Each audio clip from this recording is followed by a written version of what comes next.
Здравствуйте, друзья! Сегодня мы поговорим о том, что эксперты увидели в ремиксе Иманбека выдающегося, может ли кроссовер Димаша номинировать на Грэмми. Но прежде чем продолжить свой разговор обо всем этом, прошу подписаться и поставить свой лайк, если вам понравится мое видео. Все мы недостаточно владеем объективной информацией об Иманбеке. Много разговоров вокруг, а конкретной информации очень мало. Иманбек Зейкенов родился 21 октября 2000 года в городе Аксу, неподалеку от Павлодара в Казахстане. В передаче «Вечерний Ургант» от 17 марта 2021 года он подчеркнул, что прежде всего он саунд-продюсер, а потом уже диджей. Диджей – это человек, который играет, проигрывает записанную музыку для других людей. Именно так и не больше, и не меньше. Что значит играет, проигрывает? Проигрывать треки для аудитории можно по-разному. Можно просто включить следующую композицию после того, как закончилась предыдущая, а можно дополнять треки эффектами, делать между ними плавные переходы, без пауз, накладывать отрывки разных композиций друг на друга или в конце концов скретчить.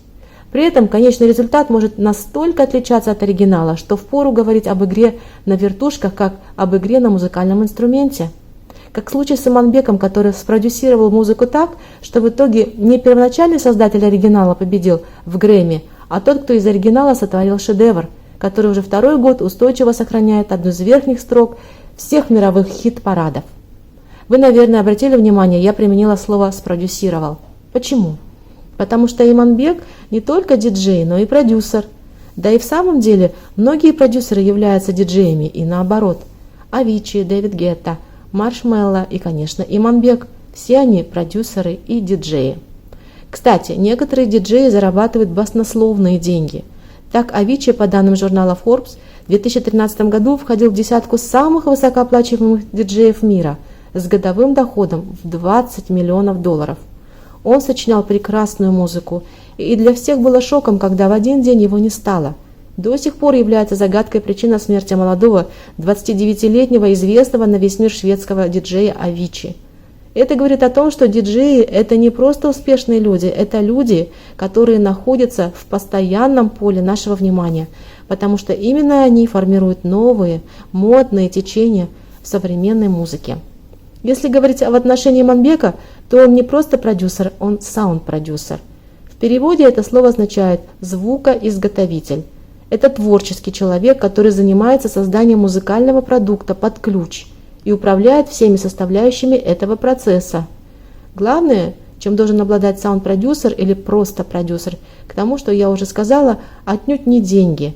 Зачастую их у него нет в достаточном количестве, а интуитивным знанием, основанным на опыте, что будет востребовано публикой, и как публику убедить в том, что его артист – это именно то, чего публика ждала все эти годы.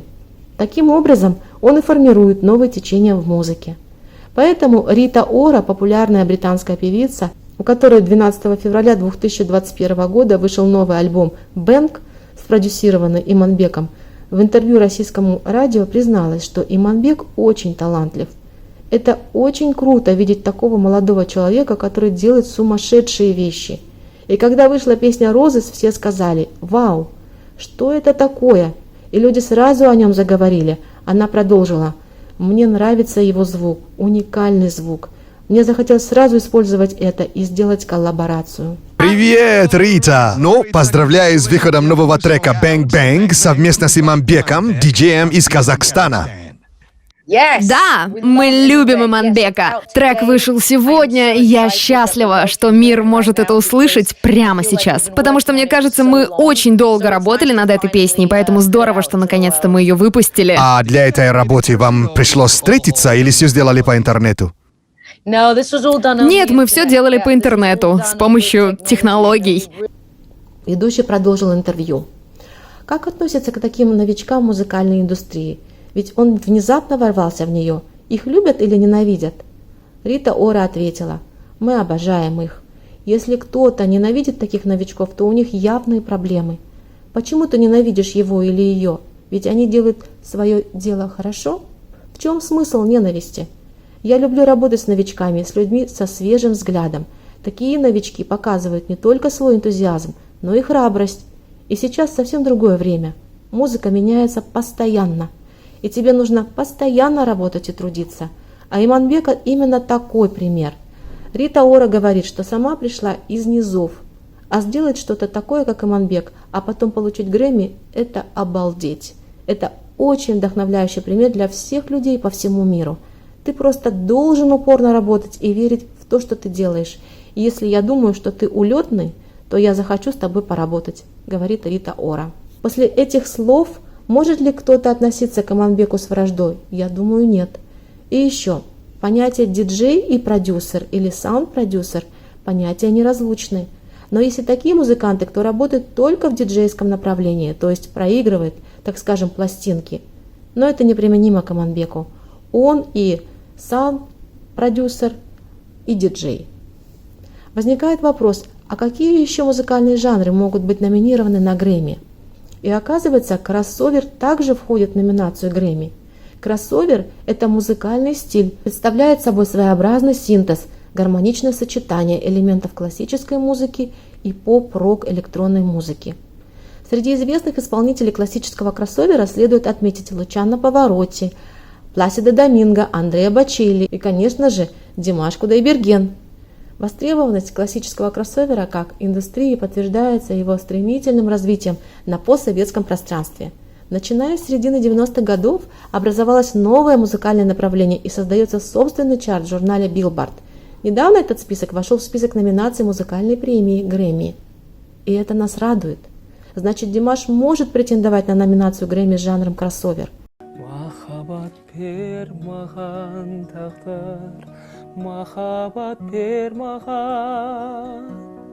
Махаббат бер маған тағдыр, жүректі қозғаған, жанымды жалынға орап, үзілмей масаған.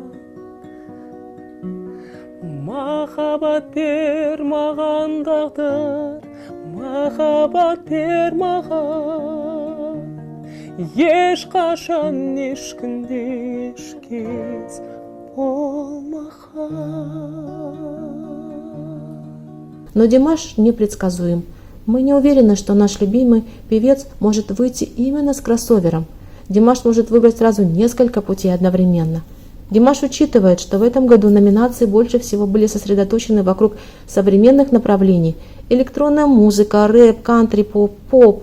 Электронная музыка отчасти стала популярной в этом году благодаря Иманбеку.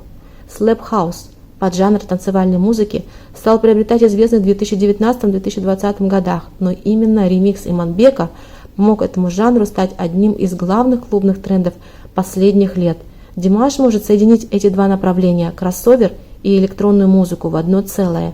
Из этого может получиться что-то совсем новое, то, чего еще нет в музыкальной индустрии.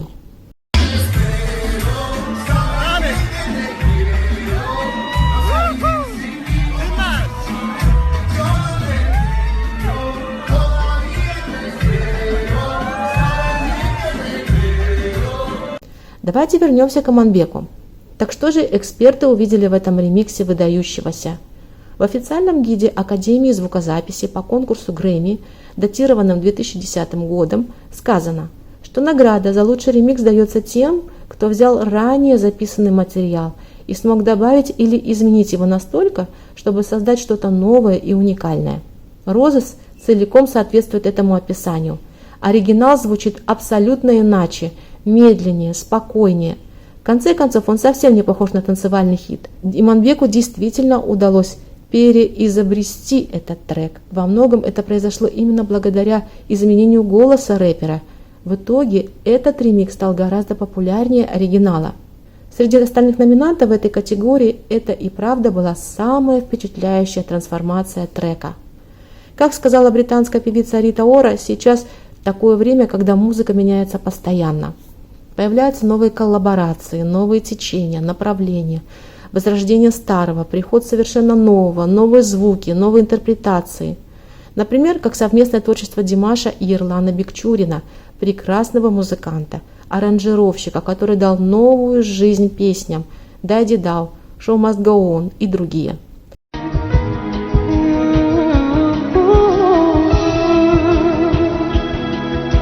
Living on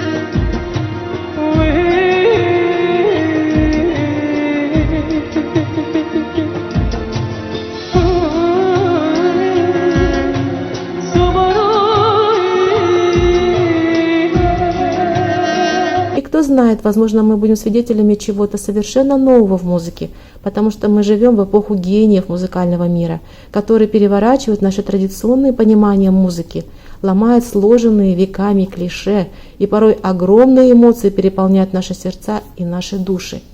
Мы думаем, что Димаш, идя к Грэмми, покажет нам новые грани своего творчества. Согласитесь, когда мы знакомимся с творчеством Димаша, мы удивляемся, насколько Димаш тщательно готовит свои песни к премьере.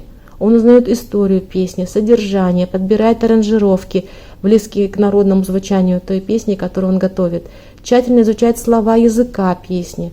Димаш не просто певец, он исследователь, потому что он понимает, что музыка в современном мире – это не просто звук и шоу, это целая отрасль, в которой тот добивается успеха, кто тщательно исследует свою отрасль. Так формируется успех Димаша. Все мы начинаем понимать, что музыка – это хороший инструмент для объединения народов. И это доказательно тем фактом, что фандом Димаша разрастаются уже не миллионными, а миллиардными цифрами.